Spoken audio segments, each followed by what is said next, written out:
What's happening, everyone? Thank you so much for joining us on this Adventure Box podcast. This is Wednesday, a second edition to the religious melting pot, or at least the melting pot with those that were religious in the United States.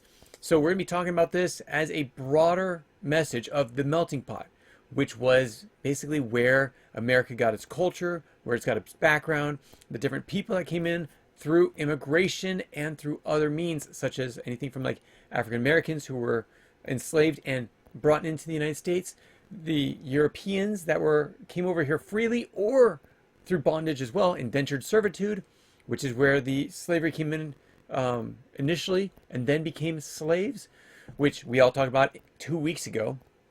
Now we're going to be talking about the religious portion of America and how that became part of the melting pot. Next week, we'll talk about the actual issue that was considered the melting pot, but this is what we're getting into today because it's amazing. It's fascinating. We're talking about the second awakening, the second great awakening. Okay, so let's start talking about it. Today, we're going to be stepping back into the early 1800s, basically a time when the American soul was stirred up to revivals, reform, and new religious energy. Again, last time we talked about a spiritual coldness. People felt that they wanted to be spiritual, but they didn't know how to express it. We also talked about those that were religious coming into the United States as well. So this time, and that was the first Great Awakening, and that was happening from Europe into the United States. Now we're talking about the second Great Awakening, this energy that's creating. It's basically a wave of emotional revivals that swept through the nation. Then we'll talk about the new churches of America. This includes things like Seventh-day Adventists, the Church of Jesus Christ of Latter-day Saints, and a few others. And then the third thing we're going to be talking about is the religious diversity and the new movements inside the United States. Movements such as spirituality expression, social reform, and diversity in beliefs. So let's head back. Let's go to a camp meeting. Let's go to the fiery sermon and the birth of the distinctively American faith. So first off, we're going to start off with some different things that happen, including, like I was saying, we're coming back to the revivals, the fiery sermons. These were great things that got people excited spiritually.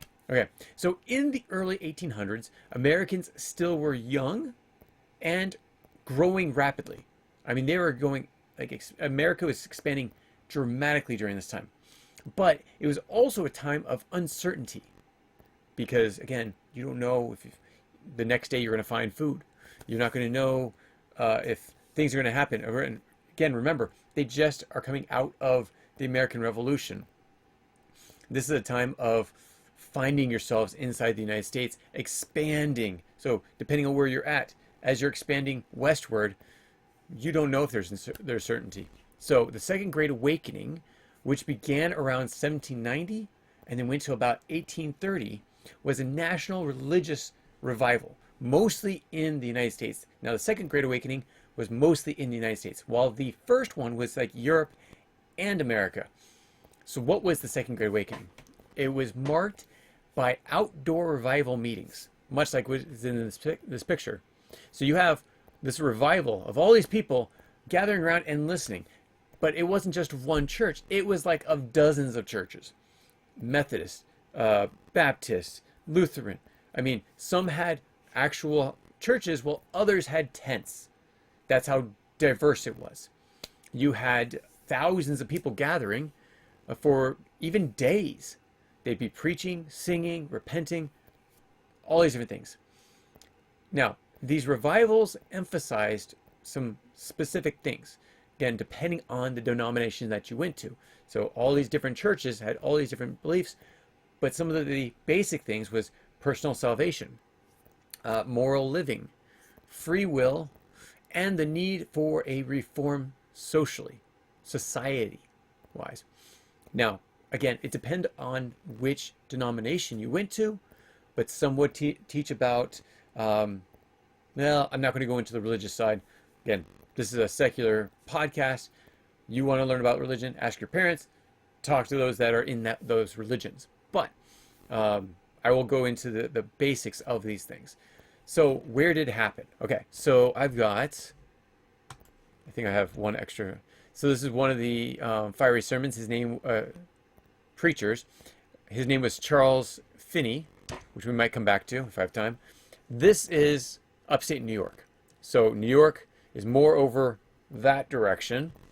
You have Niagara Falls. I guess Niagara Falls right here. But these are all the different spiritual revivals. The fire district is as they call it, or sorry, burnover district. It was seen as intense revival activity in these areas. So you had universal friends, you had Mormonism, you had spiritualism, Shakers, Millerites, Shakers, Oneida community, Shakers, a lot of Shakers, Shakers and movers, right? Okay, so now this is just upstate New York. It also happened in Kentucky, Tennessee.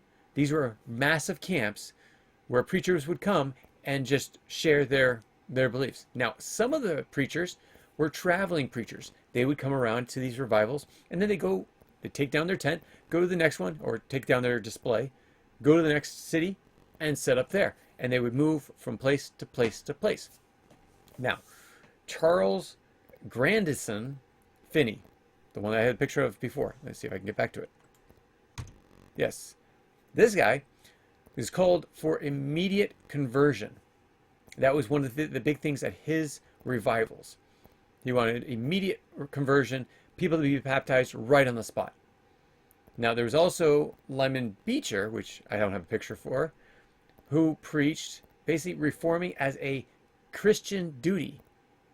So reform, whether it's spiritual life or even government, as a Christian duty. So there's all these different preachers. You had tons of them. And these were just some of the fastest ones I could grab to. There's a lot of different ones, depending on, again, on the denomination of that group. So let's talk about some social impact that it created. Okay, so the movement didn't just stay in churches, it spilled out throughout society. So we talked about this last week, or sorry, on Monday. When you first had the first awakening, you had a lot of people going back to church. They did have some outside of church, but they had a lot of it in church. But unlike today, most of their lives actually were about their faith. So whether they were going to church on Sunday or they were sharing it in their beliefs with their family and friends and such, they were constantly living their faith as they moved through life, society, including, now here's some movements that actually have everything to do with the religious faith. Abolitionism. Abolitionism was really big when it came to the people of faith. They did not believe slaves were inhuman, and they did not believe in slavery. Now, you do have those in the South. They were religious too. Mostly the Baptists were down in the South. But that's, again, we talk about this till I'm blue in the face. A lot of times you cannot blame the people for the evil institution of slavery.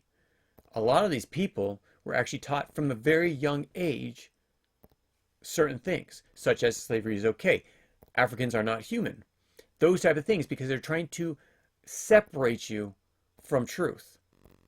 So they wanted to make it so that you did not believe in certain things and would make you able to act and treat others in other ways.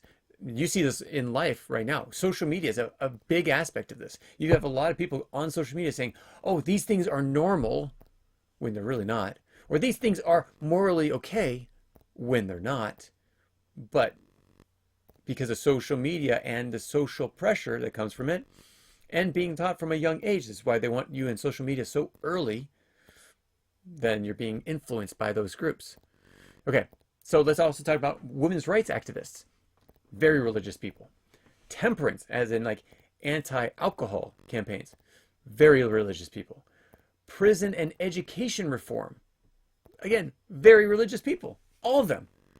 Not to say all those people in the movements were very religious, but the movements themselves had a very strong backing by religious people. it also empowered ordinary people, especially women and African Americans, to preach. Wow, wait a second. That's totally different than what happened before. In the First Great Awakening, it wasn't about women preaching, except we did talk about Rhode Island, how there was a group that actually moved out Rhode Island because they were supposed to teach about, or because they believed that women could speak.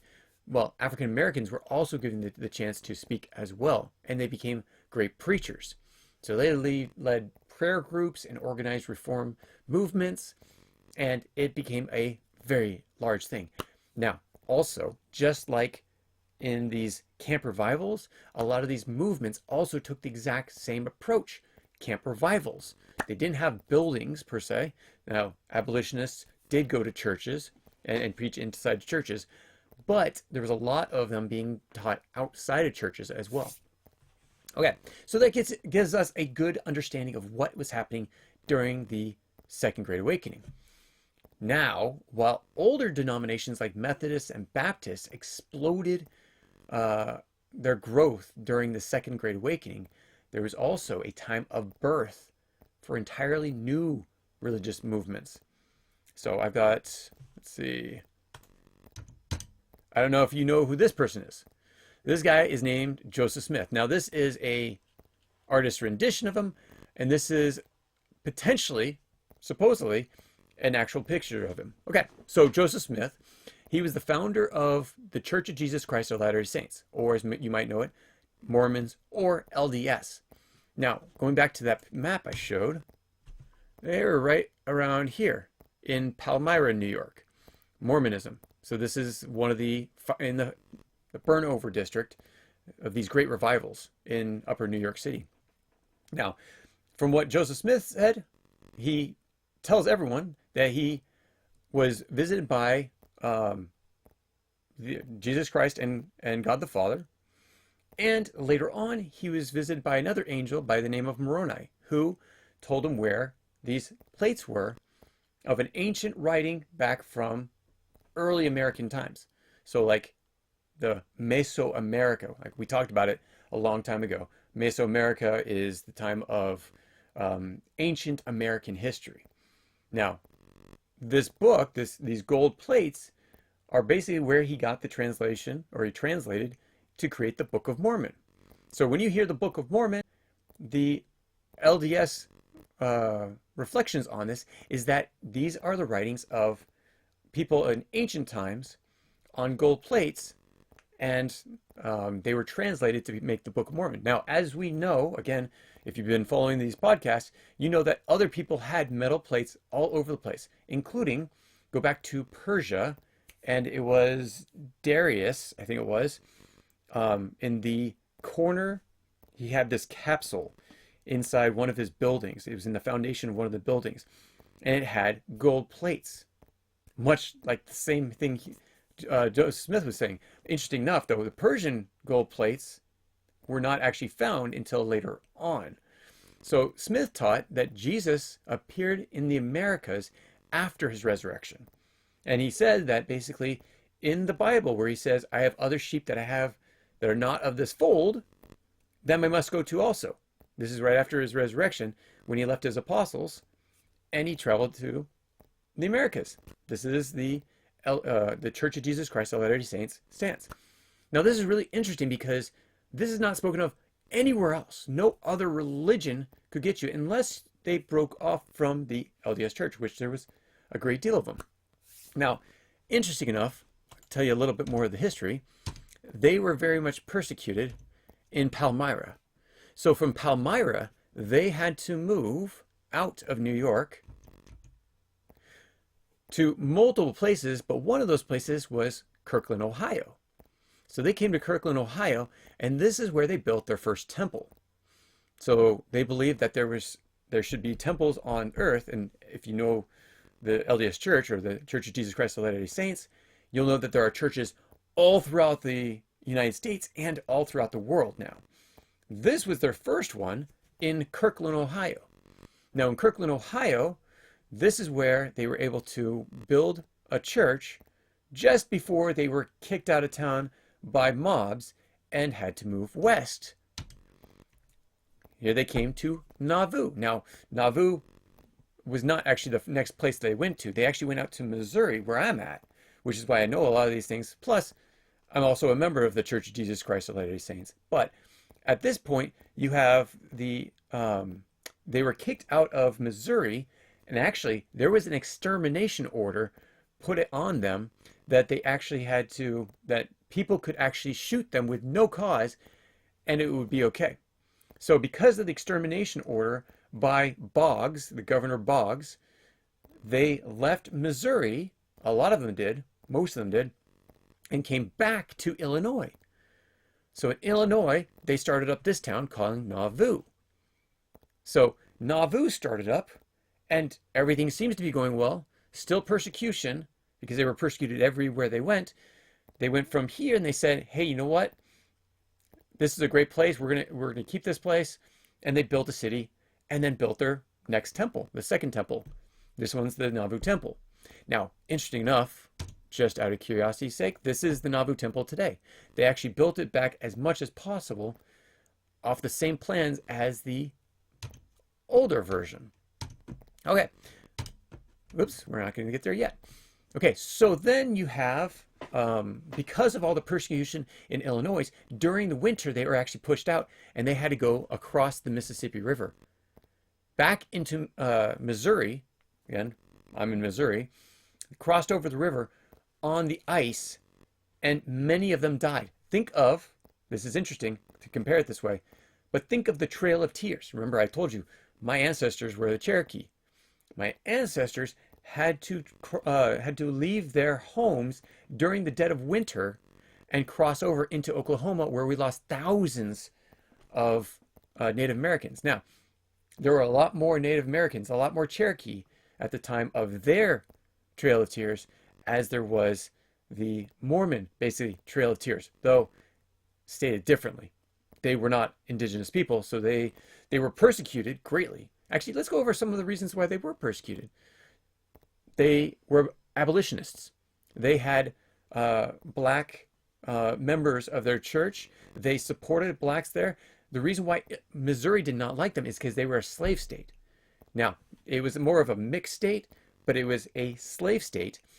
And the more Mormons that were coming into the Missouri area, all of a sudden, you have a lot of people saying, wait a minute, the more of these members of the Church of Jesus Christ of Latter-day Saints that come into this area, the more they're going to vote for anti-slavery.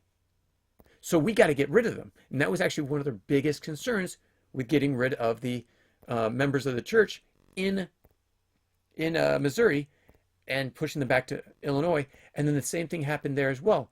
And at that point, they basically said, you know what, we can't live here anymore. And they started moving west.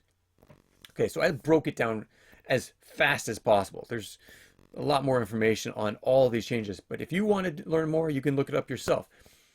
But at this point, when they left Illinois and Nauvoo, they traveled basically all the way over to Utah, which is why there's a large population there. Brigham Young, because Joseph Smith was brought into jail and then assassinated in that jail, because of that happening, they were forced out of Illinois to leave. Joseph Smith is now gone. Well, because Joseph Smith is now gone, they have to find a new leader. And there was multiple people standing up to saying, I want to be the next leader.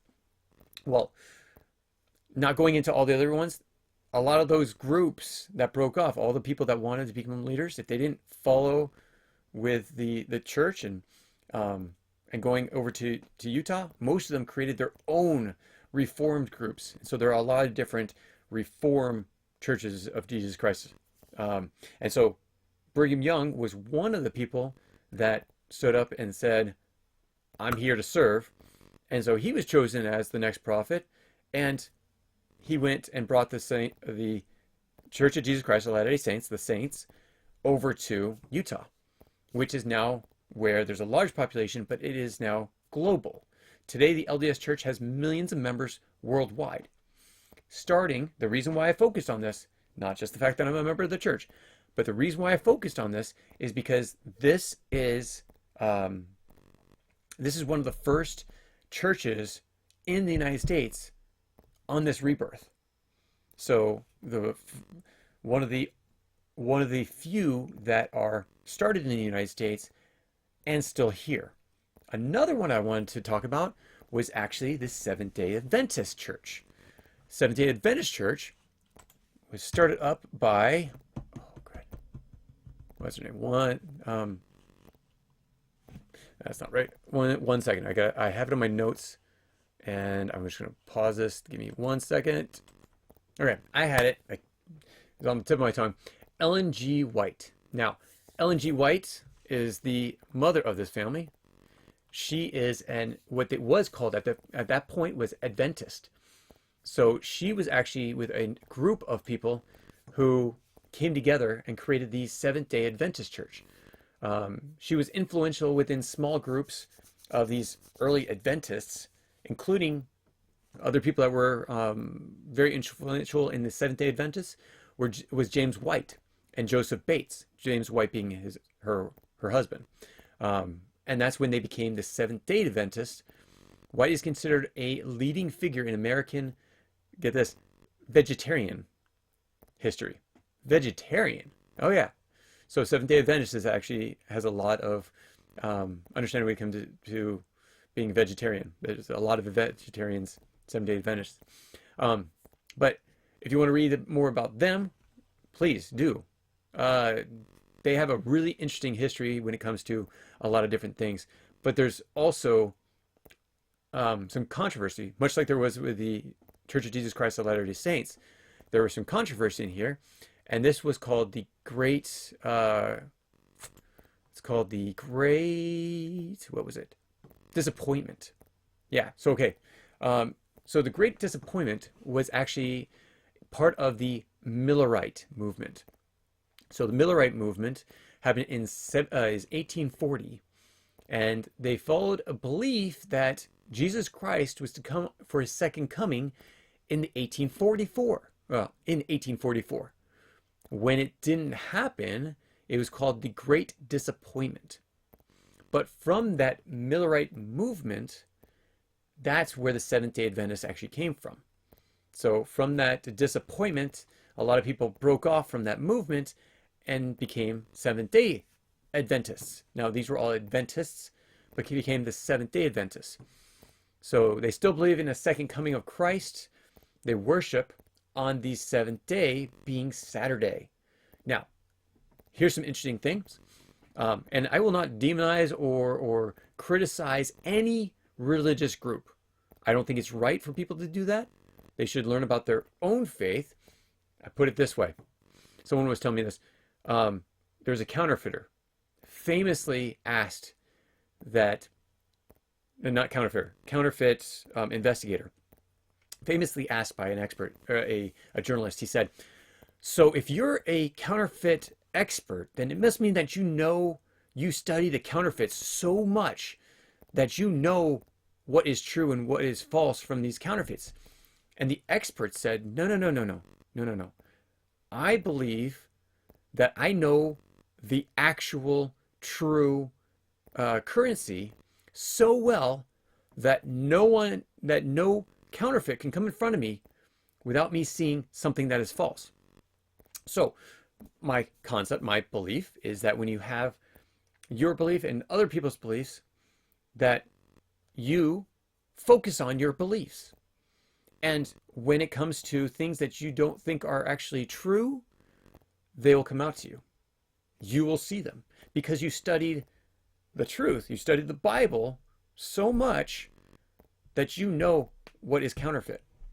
So if someone comes out and criticizes these or studies these other religions, it's not exactly the best way of doing it, to study the truth. Because truthfully, do we really have enough time to study all the truths that there are out there? No, we don't.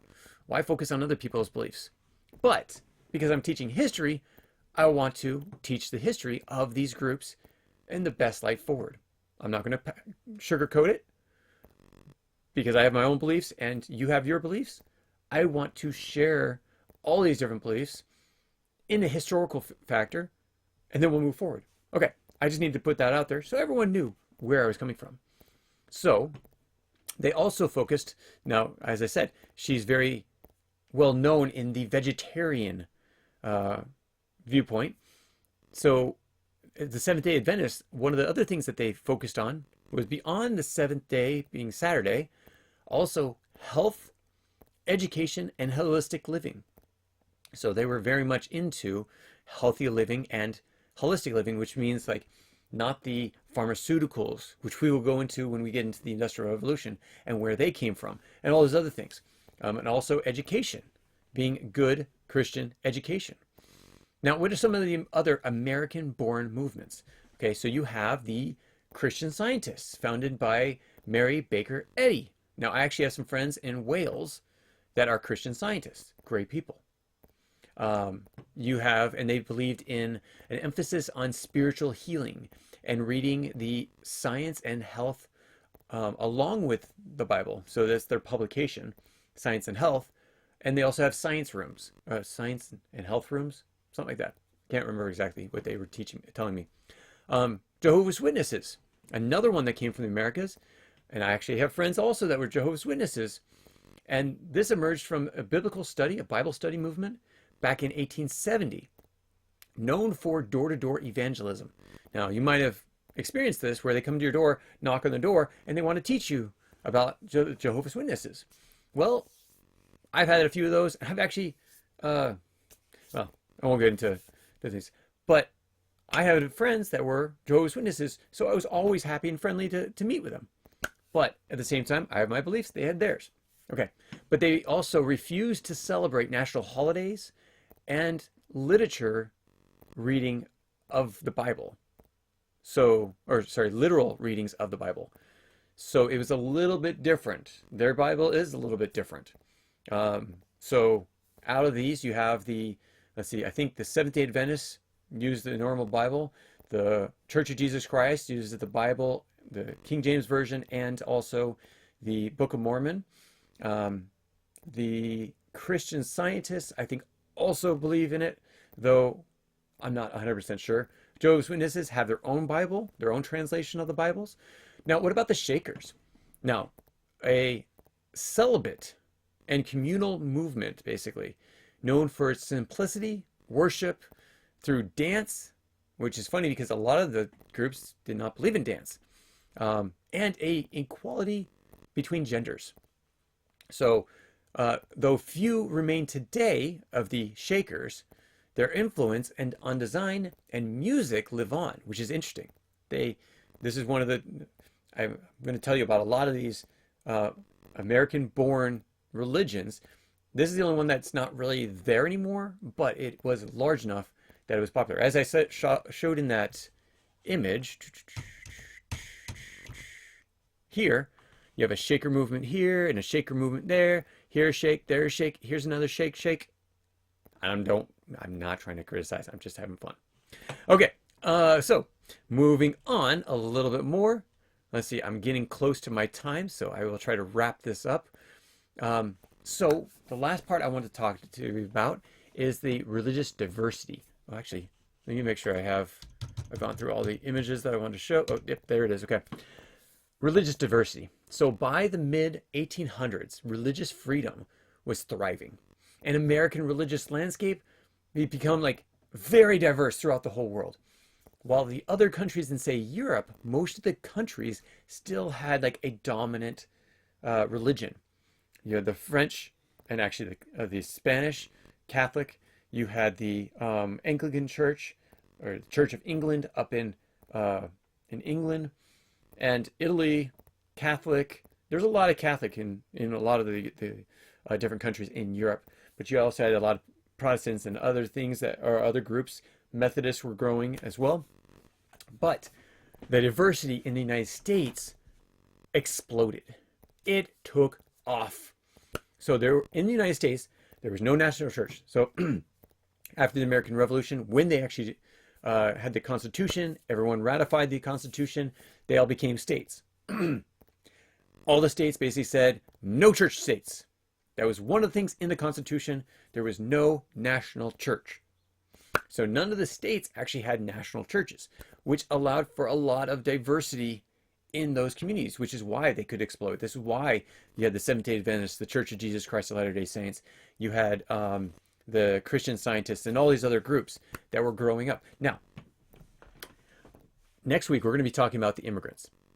We're going to be talking a lot about the Catholic immigrants that came over from Ireland and Germany, and they brought Catholicism to the frontier, and they built churches and schools. So again, because it's immigration, we're going to be talking about them next week. We're also talking about it now, but yeah. You also had Jewish immigrants as well, especially from Germany. They began to establish synagogues and cultural centers throughout the country. Now, with this explosion, okay, so let me just say one more thing. Even like we were talking about Judaism, the Jews came over, Jews came over. You also had non-Christian groups as well. You had spiritualism. You had different ones from Africa. You also had Muslims come over. So you had this large diversity. I'm going to show you this. It's really cool. Okay, so this is 1906. So this is the diversity of all the states, but broken down. Roman Catholics, look at that. 1906, pretty huge.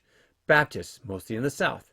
Methodists, north, little south, going into the west. Lutheran, why?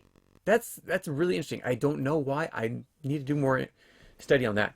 LDS, as I said, the Church of Jesus Christ of Latter-day Saints, they moved from, let's see, Palmyra, New York, Ohio, out to Missouri, then back over to Illinois, and then back over here. But you can actually see a little dot right there that shows that there was a small fraction that was still in Missouri.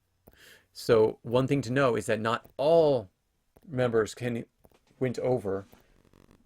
All people in the Church of Jesus Christ of Latter-day Saints, they didn't all go over to Utah and Arizona and Nevada and that area.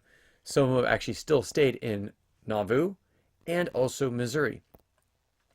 And from this point, they basically exploded because you had a lot of immigrants coming over from Europe as well. You had missionaries that went over to Europe and a lot of converts that came back. Now, Disciples of Christ Church. So these are a little bit more spread out. Then you had Presbyterian up here and many, many, many, many others. But these were basically the 8 major religions or groups that were in, I guess, 7 and the others. Roman Catholic, as you can see, over 10 million at this point, which is why they were so spread out. Again, you had Southern and National Convention of Baptist Church. Baptists down here. Methodists right here. More Methodists, a different group of Methodists. So you had a Southern Methodist as well. And then other denominations were around 1 million or less. But this is the breakdown of what it was. So I thought that was really cool to show in this time period. So now, reform movements. Okay, again, I'm running out of time. I got to show all this. Actually, I want to show one more thing. This is the map back in 1950. Again, a large LDS population here. You had another, what was that? I was looking up, Roman Catholic. Is all the green, all the dark green, or the medium green. But all the red, look at this, Methodist. Remember I showed you Methodist was up here. By the end, they were down here. Now, where's Baptist? Oh, no, sorry, that is Baptist. Baptist, sorry, right there. Methodists are mixed in to other areas as well. So it's a mixed in of Methodist and Baptist. And then I guess Baptist was 2 different types. So yeah, this was really interesting to go through. Again, this is only 1950. I want to show you one more. This is a growing map. So if you look at it, you'll see it starts in 1850 and where it grew and expanded from there to 2000, 2010, and that's where it stops. And now it starts over. So I'll let you look at that while I'm explaining the last few pieces that I want to explain before we end this one. So the reform movements. Let's go to this. Religious fervor inspired people to improve society. They ended slavery. They helped the poor. These were great things that actually came mostly from the religious side. Women were especially active, forming Bible studies in groups, social, political movements. This is also a really big thing with all the religious. Then you have new movements like and I'm going to have to spell this one out, or transcendentalism, led by thinkers like Ralph Waldo Emerson and Henry David Thoreau. They began questioning traditional religion in favor of inner spirituality and nature. Now, a new spiritual marketplace is what the United States became. America became basically a marketplace of religious ideas. If you didn't agree with your church, you could start a new one. Or if you didn't agree with one church, you could join another one. So some reformers created these utopian communities. They don't really exist these days. But at this point, during the end of the Second Great Awakening, you had a lot of these utopian communities. The Church of Jesus Christ of Latter-day Saints, not exactly a utopian community because they were completely persecuted on and on and on, and had to leave their homes. They lost lives, people were killed, they lost property, it was stolen from them. So, but there's a lot of different of these groups that were starting up. As we went back into this one, you can actually see they usually stayed in certain areas. Well, that's others. Presbyterian. Disciples of Christ Church. Latter-day Saints. Roman Catholic. It's basically everywhere. So, yeah. So there's this marketplace and an explosion of different beliefs and understanding. So let's go through what we do. I'm just doing a really quick recap. The Second Great Awakening wasn't just a revival. It was a revolution. It transformed how America saw faith, society, and themselves. So it also gave birth to new churches. Seventh-day Adventists, the Christian Scientists, the Church of Jesus Christ of Latter-day Saints, all these different groups. So it basically empowered individuals to lead, to preach, to reform. It helped lay a foundation of the America's rich religious diversity and what? The melting pot, which is why I brought the religious into the melting pot. This is what created a large portion of American society today. A lot of the great movements were because of these movements that were happening. So movements like abolitionism, women's rights, all happened because of the religious. So here's my action question for you. I'd love for you to put them in the comments below. Which part of America's religion, what part of America's religious history fascinates you the most? I'd love to hear it. Put them in the comments below. Please tell me what fascinates you about the American religious movement. What stories do you have in your own life as well? Love to hear them. Please share them with us. Put them in the comments below or email me or my company, historicalconquest@gmail.com. Or I give it my personal one all the time. So it's Zach@historicalconquest.com, and it's ZACK, just so you know. So please send me your comments and questions, especially on this engagement question, this active question. Which part of America's religious history fascinates you the most? Please let me know. And if I have anything wrong that I put into this video, please let me know. I will make corrections, or I will help you on your understanding as well with what happens with actual documentation of it. But no demonizing, as I said this before, because we're talking about religious. No demonizing, no criticizing other people's faiths. Just go on with what you believe and your thoughts and your religion. Love for you to share it. Use this as a forum. Tell us what your thoughts are. Love to hear it, especially when it comes to the history, not the beliefs, the history of these religious movements. So please, don't put too much on what your beliefs are, though that's fine. I want the history of it. I want the history of your people, your families, those type of things when it comes to the religious. What part of the American religious history fascinates you? And until next time, thanks so much for joining us, and we will talk to you soon. Bye-bye. If you have any comments or questions, add them to the comments below. Otherwise, we'll see you tomorrow, actually. Take care. Bye.